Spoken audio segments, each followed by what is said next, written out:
So here we is, the Crisis Core video. I'ma keep it perfectly humble.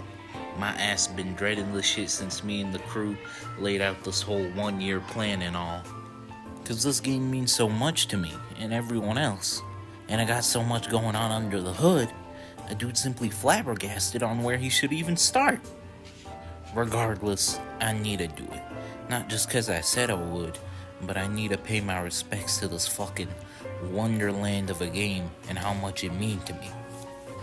I really ain't playing when I say this game changed me within the first 4 hours, then proceeded to change me 4 other times throughout. I think that's a good place to start. This game's simple and fluid way of making you feel. Now I need to warn y'all, straight up, there won't be a particular structure to this video. I'ma cover separate things in separate areas for sure, don't get me twisted, but there won't be like a story section or something. I'm just here to talk about the game and how it made me feel, okay? Okay, let's get the ball rolling. Crisis Core as an experience is very much focused on its protagonist's emotions. So of course, you need to make the player feel these emotions too, right? Well, that's exactly what it does. In or out of cutscenes, Crisis Core is so razor focused on Zack Fair that at any point in the game, the player will always feel what Zack feels. Actually amazes me how much emotion Crisis Core can make you feel, despite how fast paced everything is. Like most shit isn't even explained till after the fact, but the OST, animation, acting do so much lifting that the game makes you feel what Zack feels in every scene. Especially, I feel, in the last few hours of the game, because it always has that sense of dread and despair to it, but still with a tone of hope because of Zack's charm and gameplay and the OST. Yet no matter what, no matter when, the game always gets you pumped up and ready to explode with its chaotic ass fight music and the DMW. Alright, y'all get how this game usually worked its magic on a dude now? It's time to go knee deep into the details and showcase what's so great about this game. Starting off, we got the combat. Now this game combat never been the highlight or anything, especially considering it for the PSP, which by golly, one stick? But they did try to make something new and creative, and I commend them for that. It would have been hella easy to just have no 2D, boo-boo, SMT4 ass management resource and visuals for the combat. Sorry SMT4, you a great game, don't get me twisted, but you literally and physically lack the punch Nocturne gameplay had. Instead, you get a real-time action combat system, which always been more fun in a dude's eyes than a turn-based system, simply cause you actually get to smack dudes with a big sword instead of telling some guy to do it. But here comes the question. How do you turn Final Fantasy VII's combat, especially its summon and materia system, into real-time shit?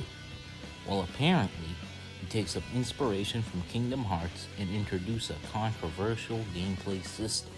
Now, I think it's appropriate for a dude to start off with the combat animations and how smooth it is.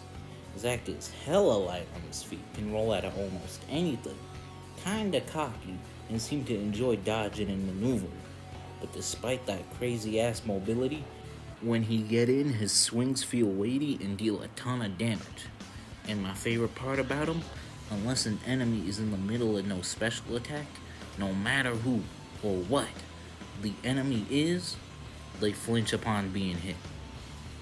Plus, they can be stun locked sometimes, which makes perfect sense considering Zack is A, superhuman, and B, literally carrying around no big ass slab of sharp steel he call a sword. This leads to you playing a fast and aggressive playstyle as you want to get in and land big hits quickly, cause they do a fuck ton of damage, and cause it just hella satisfying to see whoever you fighting literally fold to your hits one after another. There are also a lot of other aspects to the combat too, like the materia system, which honestly, I think the game's biggest effort gameplay-wise to provide you with a ton of shit to use. They're like over 100 materia or some shit, and most of them have unique animations, including different animations for each level of a specific materia, like fire or lightning. Now, to use materia, it obviously uses up your magic meter or whatever, but there are literally a few materia that help recharge it, and you can use potions and shit to do the same. Now, despite how vast this system is, especially since you can kinda craft materia too, I simply ain't mess around with them much besides a few broken ones to speed up fights, like Quake, and obviously the healing ones like Cure. This simply because I find it a lot better to just use the Buster Sword to take out enemies. Although there are materia which let you use specific sword moves, and those even consume a different meters than the normal materia, which I used sometimes? I guess. I don't know, they fun to mess around with, but by the end game, just doing a full sword combo do more damage. However, I still think this a good system. I'm just a monkey, so when I see a big sword, I instinctively use it and think it's better, even though with a proper materia build, you can do some crazy damage. They're also an item system, but that's pretty self-explanatory. Just use the item to do what the item do. Same shit with armor and all that, it all basic stuff, also some shit gives special abilities. Same with materia actually, some of them can just increase passive shit to make you hella broken, like in Final Fantasy VII, especially near the end when you get the materia that affects your DMW. Oh yeah, the DMW, the game's worst feature according to some people. What is the DMW first off? Well, it stands for Digital Mind Wave, and it's what allows you to use special moves relating to characters and your summons. Which sound fine enough, but a lot of dudes seem to take issue with how it works, which is kinda like, no more heroes? Essentially, it operates off random chance and Zack's emotions. Pretty much randomly in battle, 3 faces will match on the slots on top of the screen. Then, a bunch of numbers gun roll, and depending on what you get, you either heal, or get more attack, or even level up. Actually, the only way to level up in this game is through getting 3 sevens on the DMW. Don't think it's random chance though, there are hidden experience points, so not like you can get unlucky and not level up enough or something. The other thing that'll happen is that depending on the faces that match, you'll use a special move. Now you unlock more special moves as you meet more characters, which I really like, since it implies that Zack is taking inspiration from those characters' style and on the fly improvising or calling them in for help, which fit the style of this game's combat real well, I feel. Now what people don't like about this is that the game will pause for the DMW to activate and be used, and even sometimes show a small cutscene relating to the character you got. I ain't got a clue why people hate this, humbly. I think the pause is a much needed breather in the middle of fast-paced combat, and the small cutscenes that play really help flesh out characters, especially ones that don't get enough screen time, and how Crisis Core's story works, with massive time jumps not even being slightly conveyed to the player, except one time. So it's cool to see what these characters were supposedly doing when major events aren't happening. Cause you know, Zack works for Soldier, it's his job, so if nothing crazy going on, he still needs to be doing something to get paid, and still hangs out with his co-workers. I think these scenes are particularly nice for Angeal as he gets the least screen time, I feel, and him and Zack already have a relationship before the game begins, which you get to see a little bit of in these scenes. There's also the actual special move animations, which are all hella charming and get you pumped up to jump back into the fray of combat. Especially Cisnes. I love that shit. The final thing that sell me on this system is its impact on the story, which I'll get into later, but just know shit is masterful. Wallahi. Overall, Crisis Core's combat pretty simple to get into, and while having some depths is definitely its weakest aspect, which was inevitable simply cause, once again, you ain't got 2 sticks, and for 3D action games, not having a second stick like not having a roll in Mario.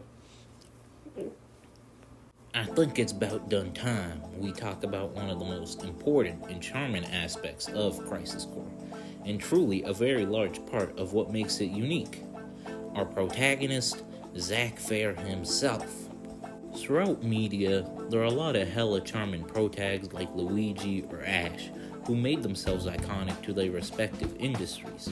But humbly, I believe, even though he a lot less popular, Zack Fair one of those iconic characters to me.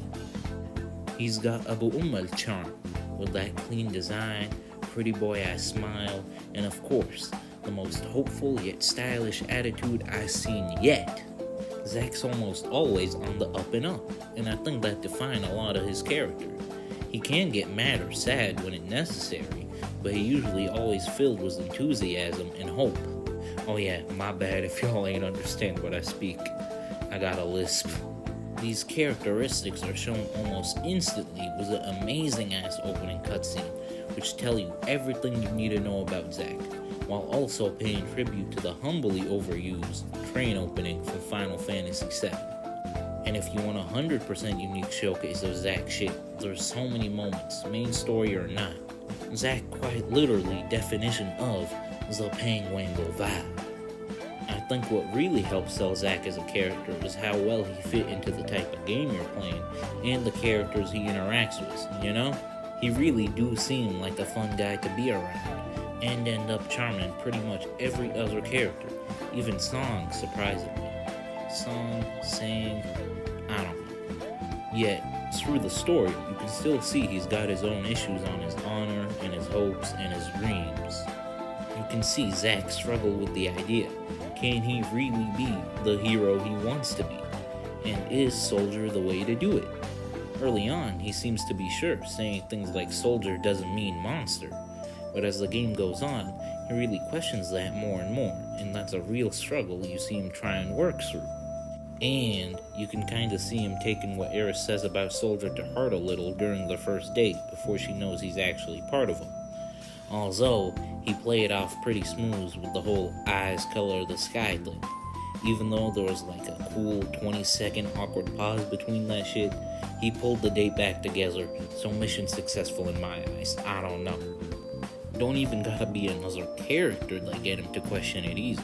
And probably one of my favorite scenes in the whole game, you get to see Zack monologue to himself in front of Cloud about Soldier. And it really does hit that he's pretty much 100% on the money. But still, we ain't dwell on it much since Cloud make him come back to his senses. There's tons of these little moments throughout the story that really wouldn't hit if it wasn't for the great ass.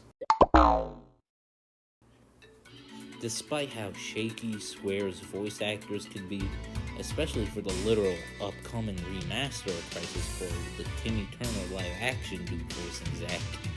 Ugh. Don't get it twisted. The cast for the original Crisis Core delivered some of the best voice acting you can hope for, minus maybe Eris's voice acting. Zack's voice especially pretty much undeniable. Just perfectly deliver all his lines with a voice that fits Zack to the T, or whatever that saying is supposed to be. Literally listen to any scene, and you can see how much emotion he's able to put behind Zack. And not only him, Angeal's voice actor provides a nice and simple stoic voice to a nice and simple stoic character. Genesis's voice actor actually makes all his blue poem reading entertaining in my eyes, and helped convince me someone would actually be obsessed with that poop fartiest ass poem. Sephiroth's is also practically perfect for the role, with a voice that can sound both calming and terrifying. In general, everyone here delivered a stellar ass performance, and it really helped add a whole extra layer of charm to the game. I mean, do I even gotta mention Me? Gungaga. Gungaga? Come on! Peak! Another joint that really helped this game's story and charm hit harder is them juicy ass animations. The Square, y'all already know how fuego their animation is, and by golly, they did not disappoint. Everything from the way the eyes move to the posture of the damn characters in a given scene tell you the mood. Some of these cutscenes ain't even need dialogue being humble, simply because of how stellar their animation is. I ain't even sure how to describe it to you, wallahi, just peep this.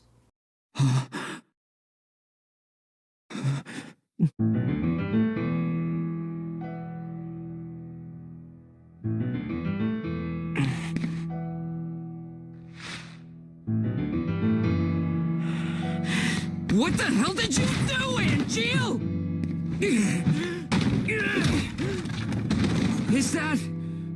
Is that your idea of honor?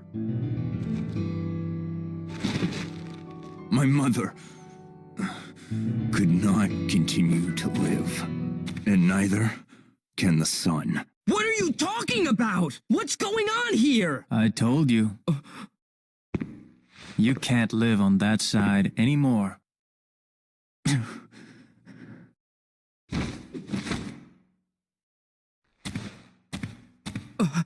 Angel! Angel! My friend, do you fly away now? To a world that abhors you and I? Shut up! All that awaits you Shut up! I'm warning is a you! somber morrow. That's an insane amount of effort in my eyes, especially for a PSP game. Although, it is still a PSP game, so they do save resources by not animating characters when they're not focused on and shit. But nah. Square said we ain't done yet. We just getting started, and dropped us some fire-ass CGI cutscenes for every summon and specific moments in the story, which add greatly to the already fantastic animation. The 3 first-class soldiers fighting in that cutscene near the beginning of the game literally tell you every single thing you need to know about these characters pre-major changes. And it also just hella fun to watch. I ain't sure what to say. This level of animation ain't just for the cutscenes either, don't get it twisted. Like I said with the combat section, Zack's animations tell you a lot about him and his fighting without any words needing to be spoken. And they're also unique bits of animation that can happen depending on the enemy. It's all real great, grade A, 3 Michelin stars ass shit. We are like an ocean. We crash, we burn, we slow down, and go quick. But in the end, we continue to churn like the cogs of brotherhood we are. Poem by Spinball, the editor.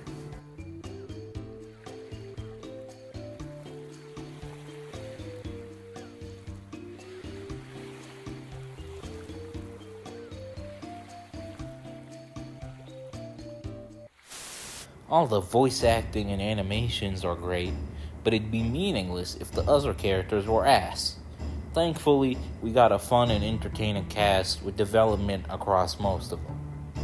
First off, the star relationship of the first few hours, and an essential part of Zack, is his relationship with Angel. A very stoic mentor figure for Zack, who you can tell has natural chemistry with our boy super clearly in the first real mission with the assault on Wutai. You get to see him and Zack mess around at the start of the mission, and near the end, how he tends to take care of Zack with the goated ass line about how he a little more important than his sword. Which makes his quick betrayal hurt, and you can really see Zack struggle with the situation he's been put in, having to fight against his friend and mentor, and how he can't even understand Angel's motives anymore, leading to the infamous ass line, What is it you're after? World domination. That's not even funny, man. How about revenge? For what? Angel!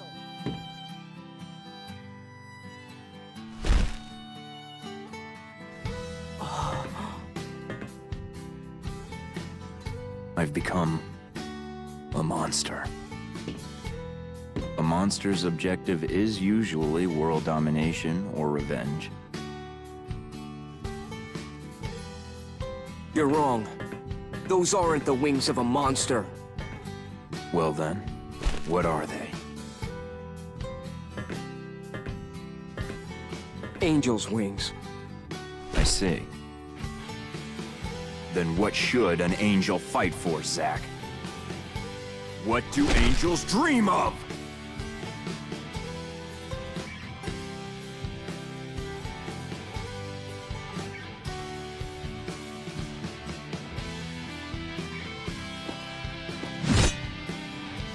Angel.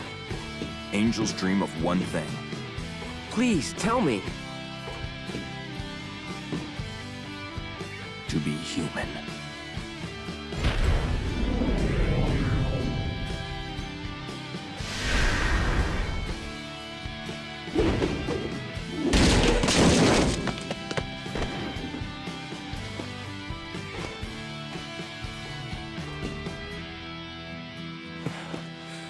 Defend yourself!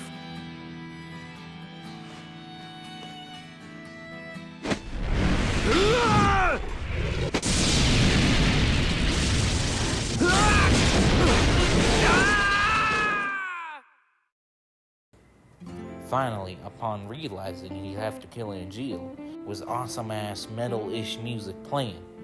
And then at end was one of the most heartbreaking scenes the game got to offer, really hitting deep with the Crisis Core remix of Why, which gotta be like top 5 tracks the game got. This is for you.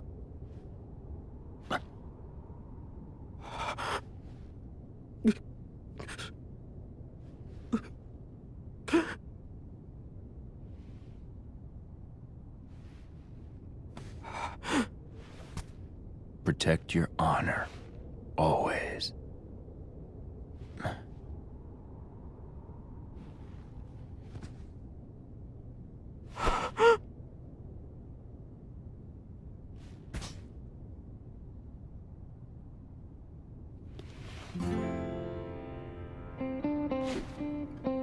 Embrace your dreams. If you want to be a hero, you need to have dreams and honor.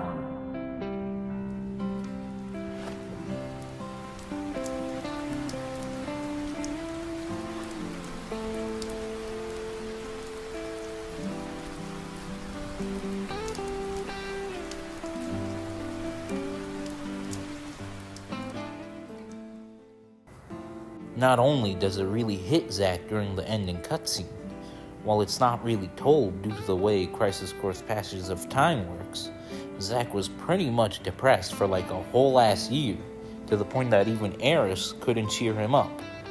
It really hit a dude deep down, and the game wasn't even getting started yet. Then there's Sephiroth, who up until now ain't ever been portrayed as nothing but a terrible person, for the most part. I mean, yeah, there's that flashback in Final Fantasy VII, but we ain't really get a good example of how he used to be. In Crisis Core, we get that nicer Sephiroth, and honestly, he's actually pretty damn charming. I don't know what to tell you. He knows his strengths and all, but he don't try to dwell on it and just trying to be a friend, nay, a homie to Zack. They ain't get some sort of art together or something, but they just get some nice, clean, and hella charming dialogue. But you know, if you played Final Fantasy VII, of course he gonna go crazy, and you just kinda have to wait for that to happen. And until it does, you get a humble and kind dude whom I greatly enjoy, which only helped make the Nibelheim section of the game even more intense, knowing what came next. We also got Song and Cisne, who I'm gonna talk about at the same time, since they both pretty much play the same role of helping Zack out, then having to deal with the conflicting feelings of being ordered to kill him. Although Cisne probably get more screen times than Song. Regardless, they both fun minor characters, who you kinda have to assume they development with Zack, since it mostly ain't shown. Of course you can infer it, since they all work together, and for the most part I think it worked out. It's nice to see Song get a little spotlight, since he kinda just there in Final Fantasy VII, and I feel like people focus more on the other Turks, but you can get a feel for his personality. Same with Cisne, and what can I do to say? When you meet Cisne and she try to fight you, that shit hurt. I don't know. Song, you ain't really directly confront, but you can see you miss Zack and trying to bear the guilt, with all the undelivered letters Eris sent. Speaking of Eris, she one of Zack's main ass motivations, straight up. While she ain't on screen all the time, she there quite a bit, and she still calls Zack up a couple times in cutscenes. And you definitely do get to see the relationship from beginning to tragic end. They got a lot of cool moments, especially on their first date, and you can tell how important she is to Zack and how important he is to her too, especially during the ending part of the game, which why I ain't really got much to say here, since I want to discuss shit once we get to it. Before we get there though, one last very, very important thing, which I've mentioned a few times till now. This game's banger ass soundtrack. Yeesh!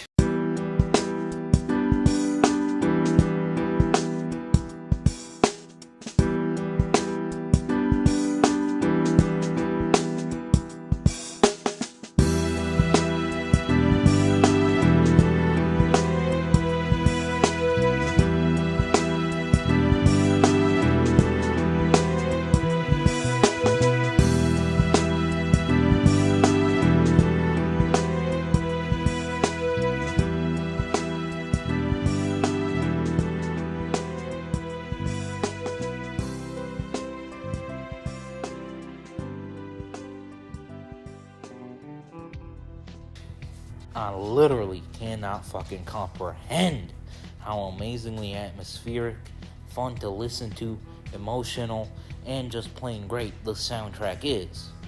You literally just got back-to-back bangers for every part of the game too. When you're out and about,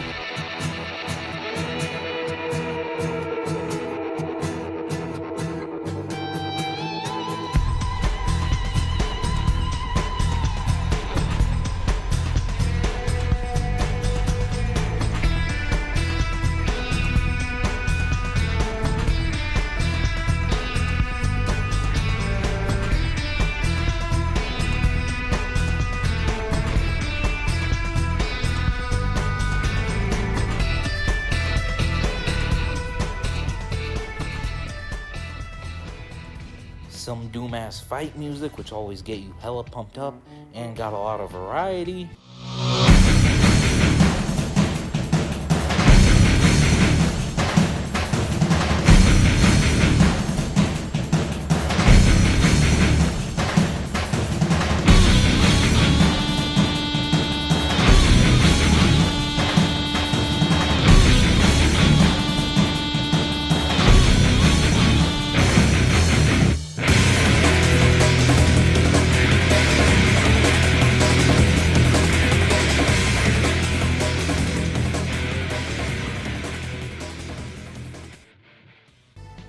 To super atmospheric tracks that help set the environment hella well.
And most importantly, some emotional ass beats that start making a dude monologue whenever he listened to it.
There's just so much variety here, and it all blends perfectly to help make Crisis Core what it is.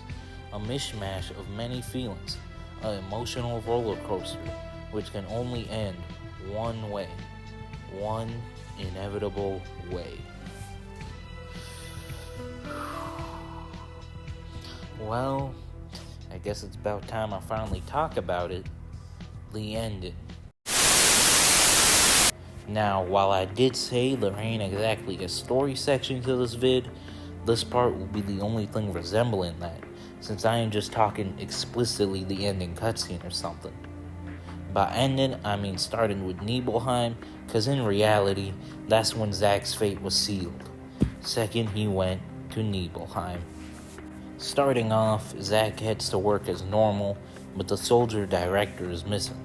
So Sephiroth took over, and he wants to investigate Nibelheim, because some soldiers went missing there, and it also reportedly got the strange device Hollander stole early on in the story. I like the setup because the game ain't really shy away from the inevitable. I mean, it literally tells you to finish up and say your goodbyes before continuing.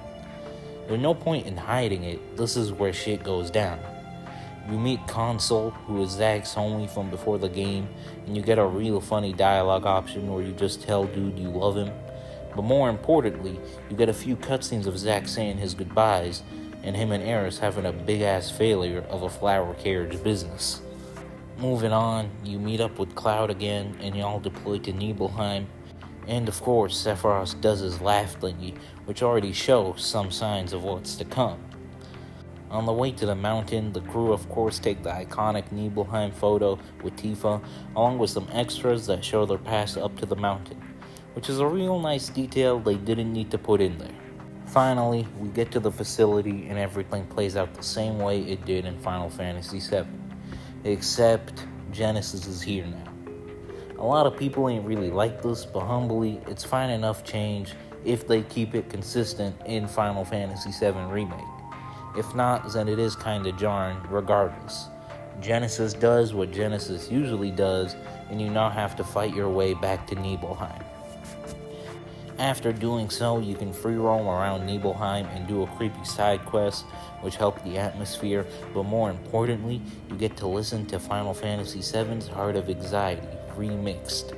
And humbly, this is my favorite version of the song, and also just serve as the best way to get you on edge during this short segment. Golly, it's so good. Once you want to move on, you get to see a cutscene where Zack monologued to himself about Soldier, claiming it's a monster's den, which, like I said before, one of the best scenes in the game. And then, it finally happens. Sephiroth goes insane, and you have to stop him. Sephiroth's fight is pretty fun here, with some gimmicks to keep things going, but really the amazing part here is the soundtrack, which of course is a remix. And One Winged Angel still go hella crazy. Zack loses, Cloud stabs Sephiroth, yada yada, y'all know how this goes. But the interesting part happens right after.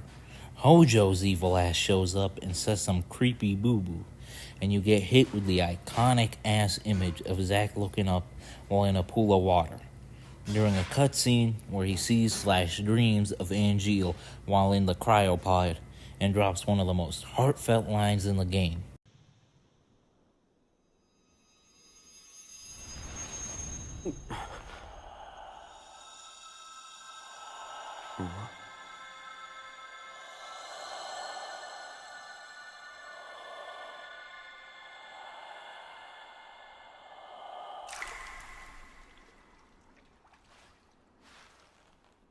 Those wings. I want them too.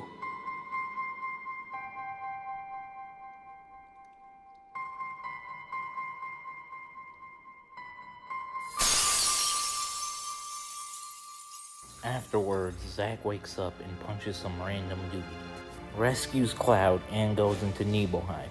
Soldiers are now after him, and if you read the mail, it says he's dead. He decides he needs to get back to Midgar for Aeris, and so Zack heads off with an unconscious Cloud. Zack stops at a lighthouse and starts thinking to himself how he's gonna pull through this one, when Cisne pulls up, and this is where the emotions start hitting a little. She asks about what they did to Zack, and Zan tries to fight him, but both of them can't really bear to kill one another, so Zack deflects her and runs away. She catches up, but instead of trying to kill him again, she tells Song she lost him and gives him the keys to a motorcycle. While riding on a bridge, Zack gets interrupted by Genesis, who tells him he's got Genova cells infused into him now as well. It also leads to one of the most random and funny moments in the game, where a Genesis clone literally eats Zack's hair. This part of the game is really emotional and hurtful and all, but golly was that shit funny. After defeating the Genesis clone, Zack asks Angeal what to do, but of course Angeal ain't around, so they move on and get to Gungaga, Zack's hometown.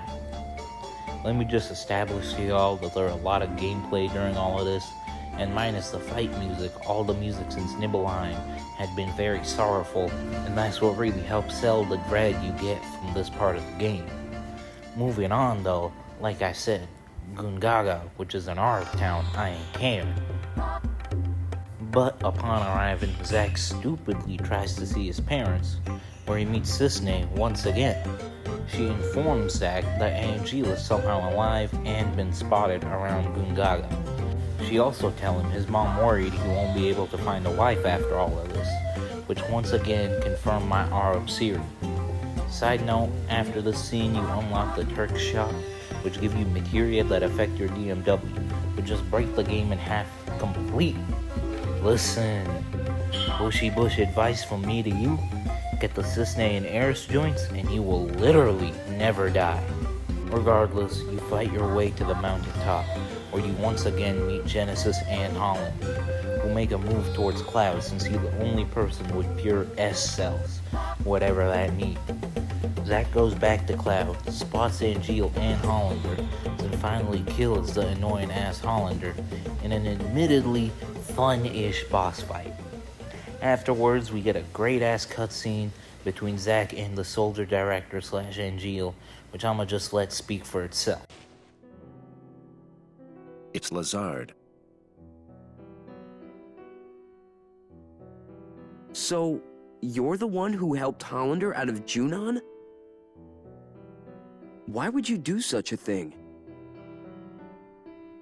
To exact my revenge, I needed Hollander. You really chose the wrong friends, didn't you? I agree. I never dreamed I'd be turned into an Angeal copy. Well, just be happy you're linked to Project G. It's a strange feeling. Hmm? The lust for vengeance that had so consumed my life is all but gone now. In its place is a desire to help you. A desire to save Genesis. No. It's bigger than that. I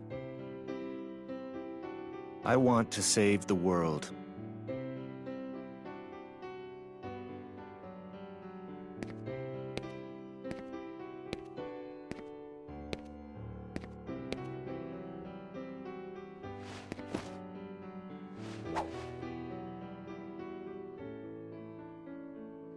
Nothing strange about that. Angeal lives inside you.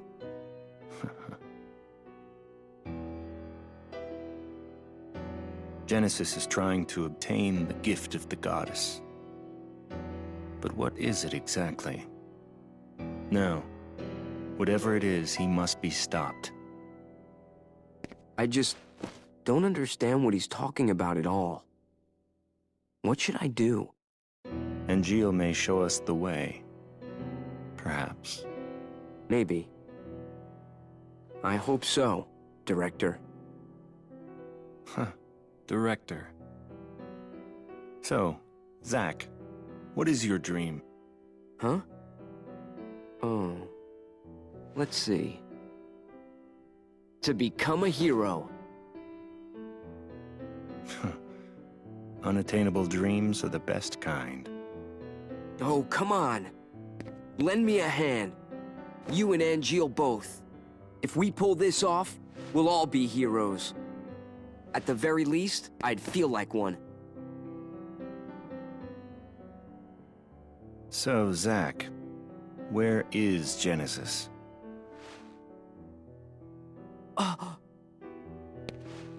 I see.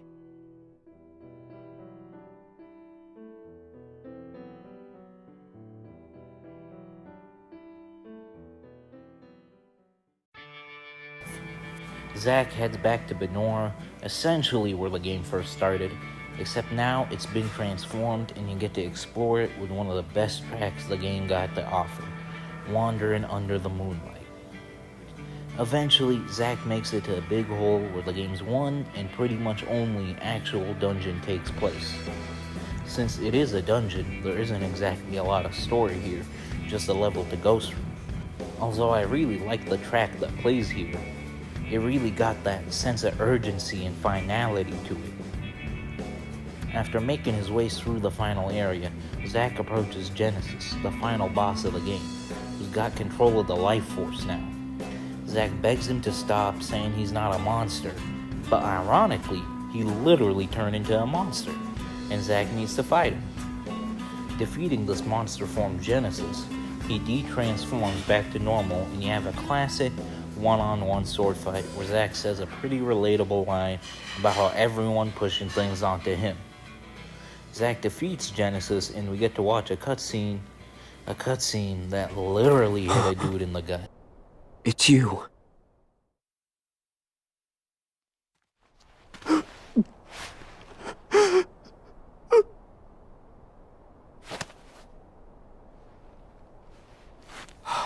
Director!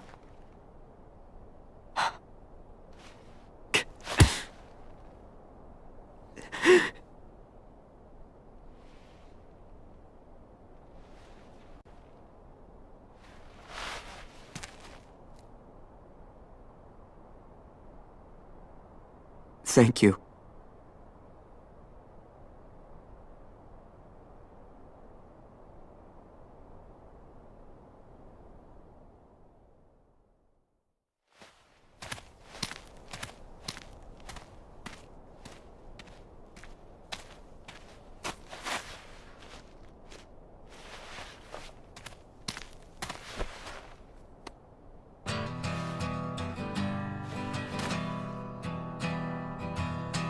Okay, let's eat. Sorry I'm not the real thing, but...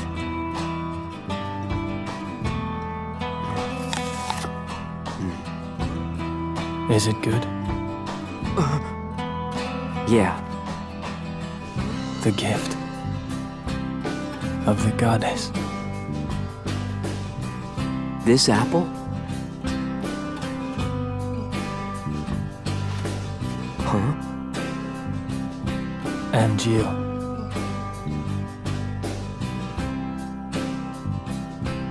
The dream came true.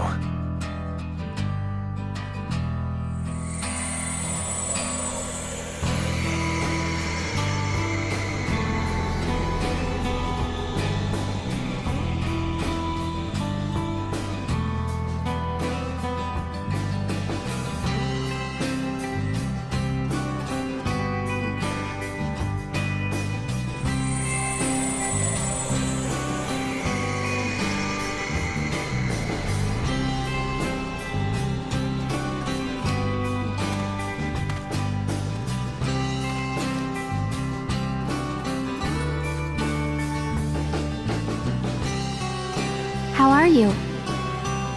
I wish I knew where you were. It's already been 4 years now. This is the 89th letter that I've sent to you. But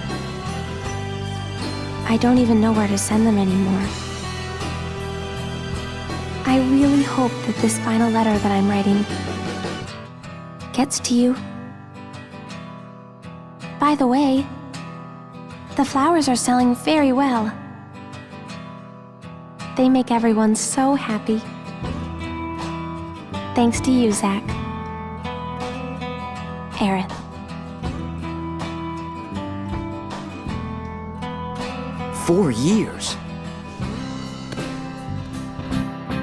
do you mean, final?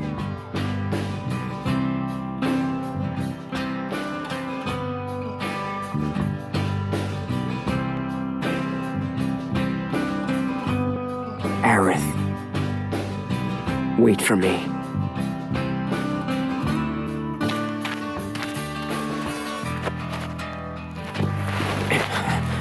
You're gonna make it too. You got that?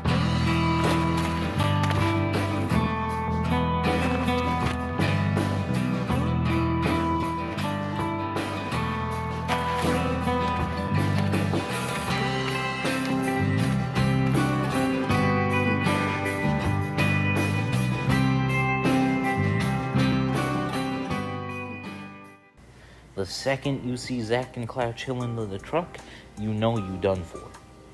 We also see that Song got no intention of killing Zack and actually wants to deliver him all those letters Air sent, and of course we get to it. Zack's final stand.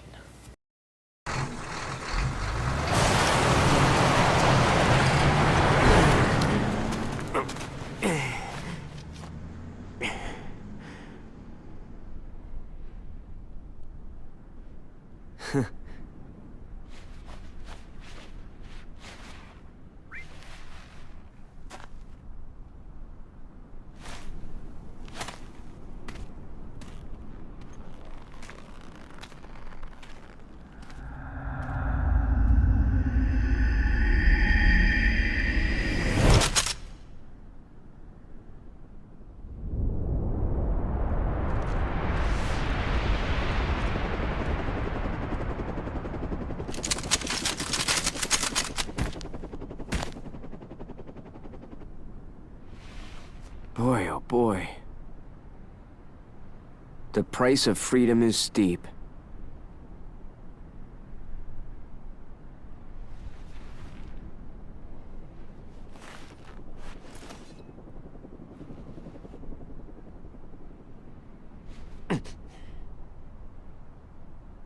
Embrace your dreams. And whatever happens, protect your honor. As soldier! Come and get it! Boy, oh boy. Zack confronts the soldier army with pride, and you hear the game's best song, The Price of Freedom.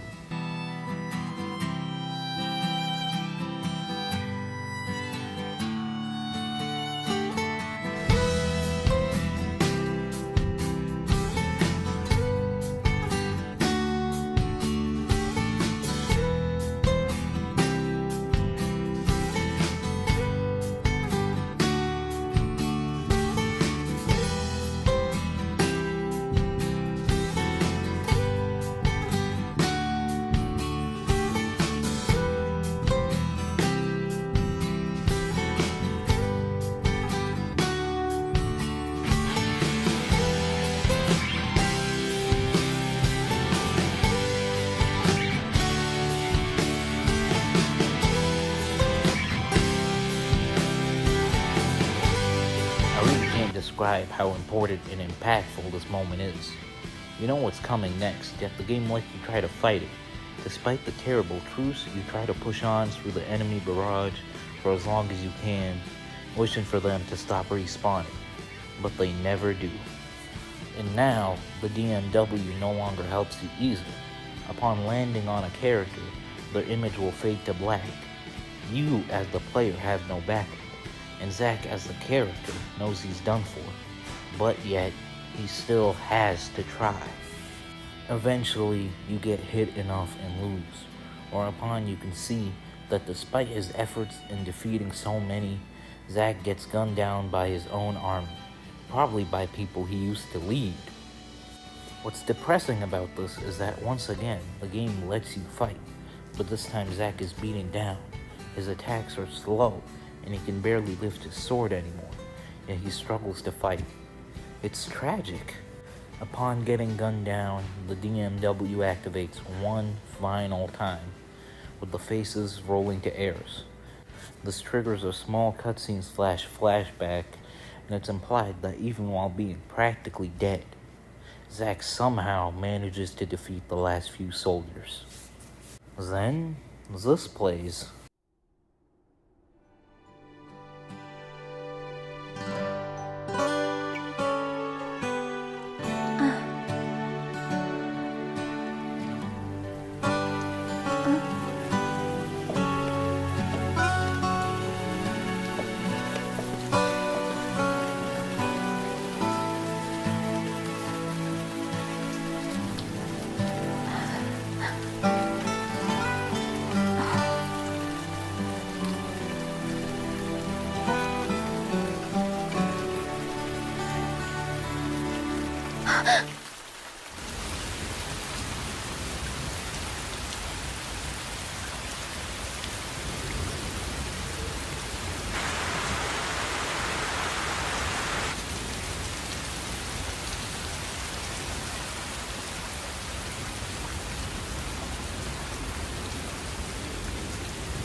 Zach.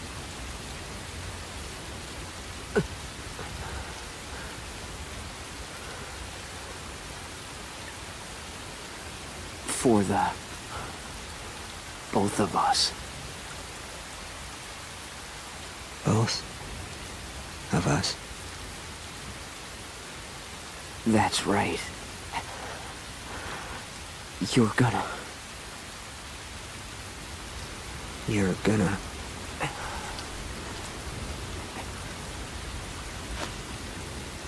live.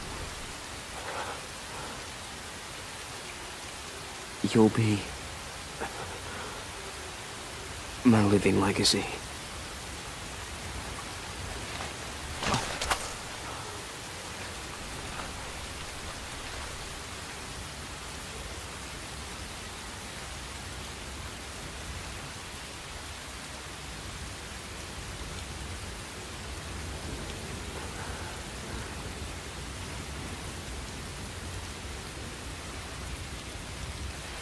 My honor.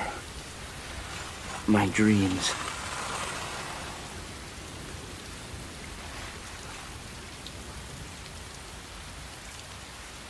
They're yours now.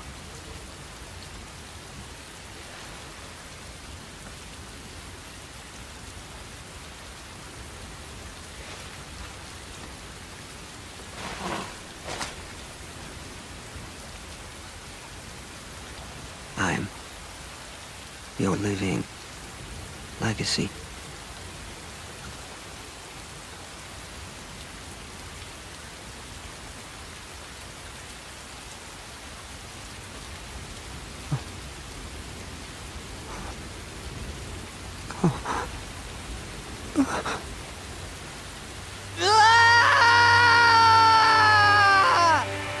瞳の奥が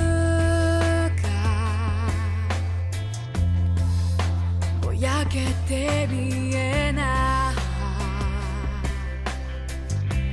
心の底の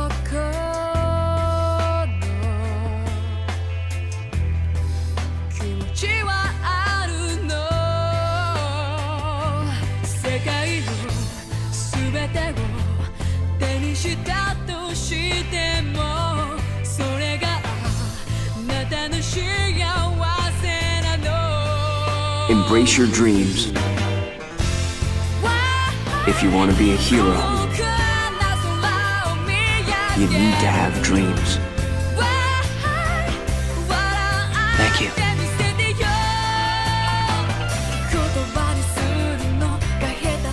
I won't forget.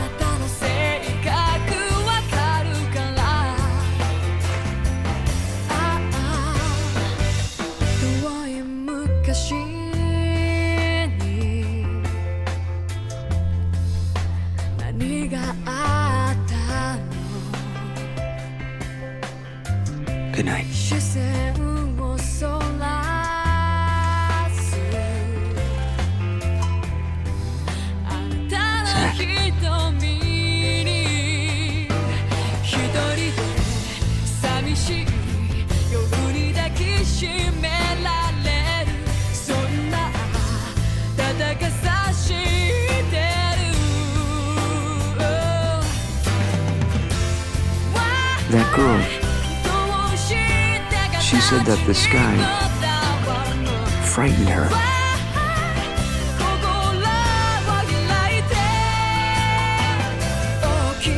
That looks so liberating.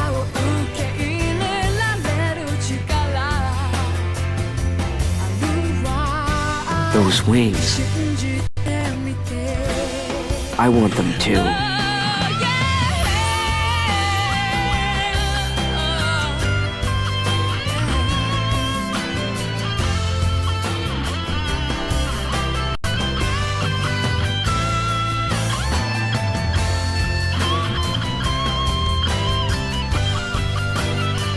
It feels good.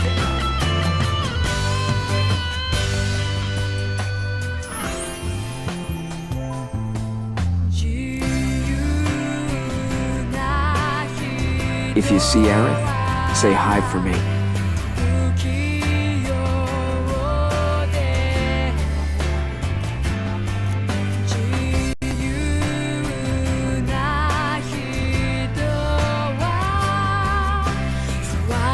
Hey, would you say I became a hero? Now, I'm not lying when I tell you this scene broke me completely, especially with the knowledge of what happens in Final Fantasy VII.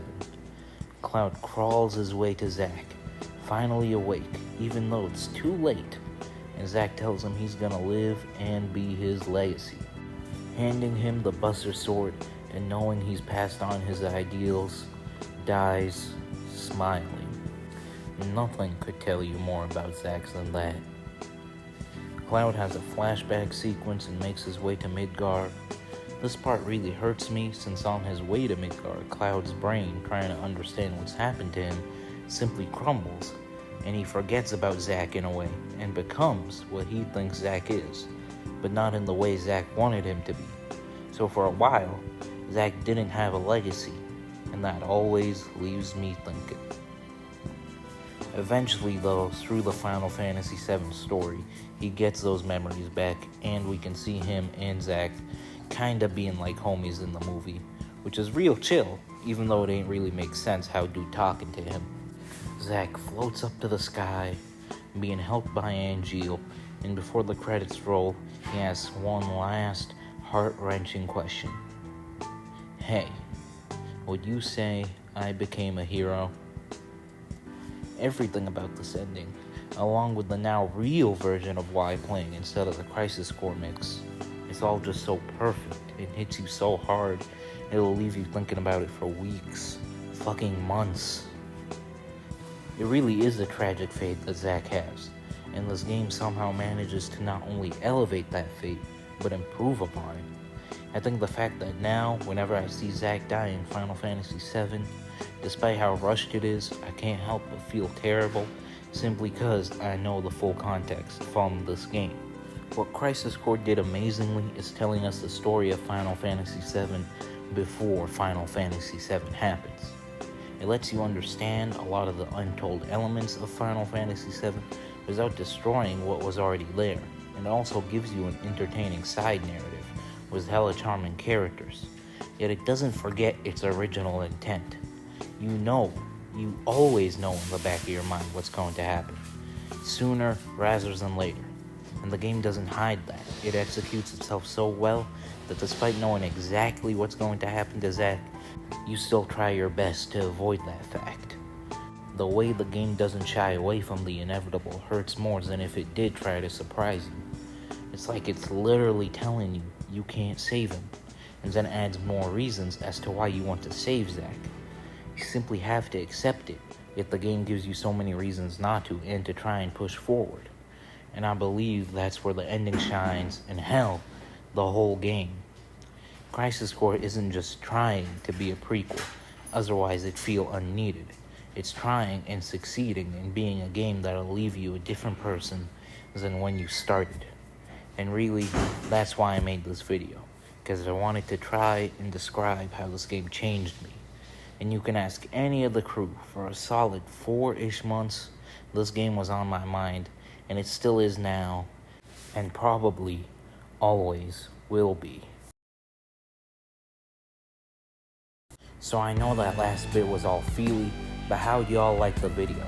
Personally, I'm not totally satisfied, but if I wanted to be totally satisfied, this video would be like 2 hours longer. So, you know, for me, I don't want to make this video too long. I also wrote this joint No Sandscape in Sight, solo written. I could talk about this game forever, but frankly, I think I've done my job in showcasing my love and appreciation for the game to a good degree, and any more would be unnecessary in my eyes. Regardless, we also got something real nice cooking up for y'all in December. Don't get it twisted. The final vid of our plan for the year is gonna be about a game with a particularly weird merchant. You know what? I'll just leave the surprise for y'all. It's only a little from now till December. I know probably before this video, there's gonna be an X6 vid, so I hope y'all enjoy that too. With all that said, Bush out.